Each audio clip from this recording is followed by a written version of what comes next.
Bitcoin Brief will keep you up to date on all the Bitcoin news from a UK perspective. The briefs will be aimed predominantly at people who already know a bunch about Bitcoin, but want a quick digest to keep them in the loop. Bitcoin Brief.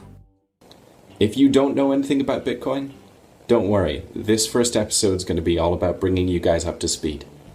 If you already know your stuff, time to skip to the next video. I'm here to save you time, not waste your time. First of all, forget everything you've been told about Bitcoin, because it's probably false. The mainstream media, government, and banking establishment basically has a vested interest in you not adopting Bitcoin, so everything you've heard from those sources is likely to be at least inaccurate and at best completely and utterly wrong.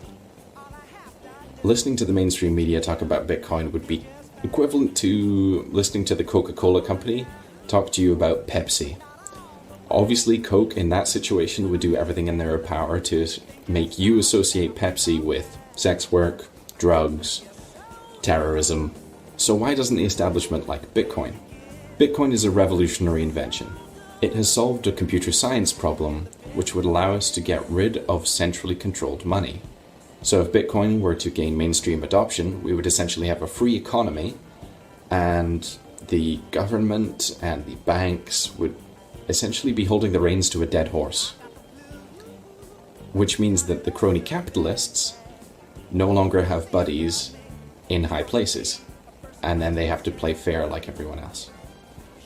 It would be like a backdoor revolution. No guns, no riots, just a slow transition to a free economy. Simple. And that's why you'll never hear the establishment talk about Bitcoin in a good way. I hope that most of you will be happy to accept that Bitcoin does what it's designed to do, based on the fact that hundreds of millions of pounds worth of investment has been made into Bitcoin companies this year alone. In simple terms, Bitcoin involves a list of transactions which is copied to every computer in the network. New transactions are broadcast to that network and checked against the list that already exists to make sure that people aren't spending money that they don't have. This checking process is rewarded every 10 minutes with newly created money and some transaction fees. The reward is only given to one computer every 10 minutes, the fastest one. Right now, there are huge clusters of computers all over the world competing for that reward and securing the network in the process. To send a Bitcoin to you, I have to broadcast a transaction that sends one Bitcoin from my account to your account. If I then wanted to send that same Bitcoin to someone else, the checking computers would reject that transaction because they have in their list earlier on the fact that I've already sent that to you.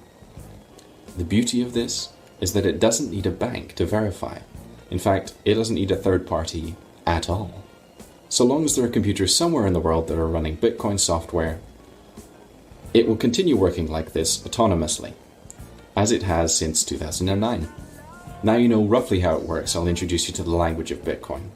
The list of transactions we were talking about is called the blockchain.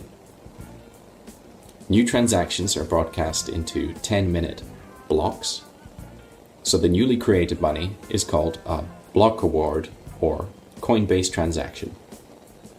The checking computers are called miners, and so sometimes the transaction fees are referred to as miners' fees.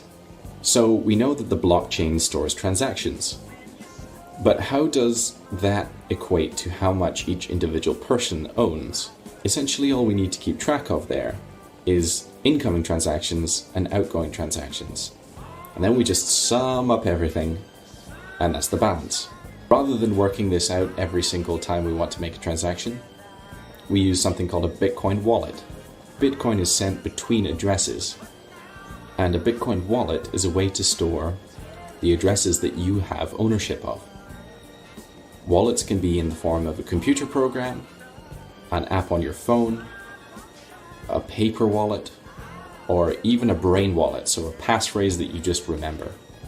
If you have your own wallet, then you are in charge of your own money's security. Now, if you can't trust yourself with that kind of responsibility, there are loads of companies to choose from that will help you secure and retain access to your Bitcoin. So that should give you a pretty good idea of what Bitcoin is and why you won't hear a lot about it from the mainstream media. That's actually exactly why I'm doing this.